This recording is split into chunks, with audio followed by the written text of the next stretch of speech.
Sementara itu, tak lagi mengandalkan lahan ganja yang luas, para pengedar narkoba semakin berani untuk menjadikan rumah sebagai tempat budidaya ganja. Terbukti di Bandung, Jawa Barat, kepolisian menyita 8 batang pohon ganja yang ditanam dalam pot. Sedangkan di Jakarta, seorang warga ditangkap karena budidaya ganja secara hidroponik.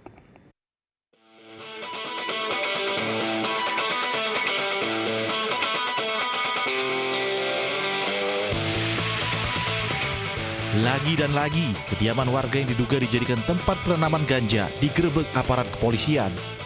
Seperti di kawasan Kedoya, Jakarta Barat ini, petugas mendapati aktivitas budidaya tanaman ganja secara hidroponik. Tanaman ilegal itu disimpan di lemari pakaian selama 4 bulan dengan menggunakan lampu ultraviolet sebagai pengganti sinar matahari. Cara budidaya ini rupanya dipelajari tersangka dari media sosial. Sedikitnya 3 pot tanaman ganja setinggi 1 meter, bibit ganja, serta sejumlah peralatan disita. Sementara tersangka terancam hukuman 20 tahun penjara. Yang bersangkutan mengakui bahwa awalnya hanya pengguna rutin, hanya konsumsi ganja. Kemudian yang bersangkutan tertarik untuk mencoba menanam sendiri dan ternyata berhasil dengan peralatan-peralatan yang sederhana dan mendapatkan panduan melalui sosial media. Melalui sosial media. Jadi ini semuanya dipelajari secara otodidak dan juga melihat dari sosial media. Sementara di Bandung, Jawa Barat, aparat kepolisian juga mengamankan warga yang diduga menanam ganja di sebuah rumah mewah di kawasan Cicendo.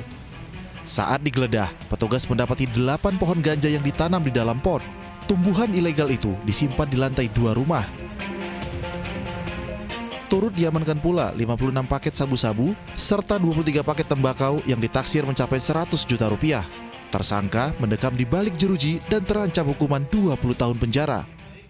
Nanamnya di dalam rumah, di dalam rumah dengan pintu yang tertutup. Namun informasi bisa kita dapat, sehingga kita bisa amankan tersangka berikut barang buktinya.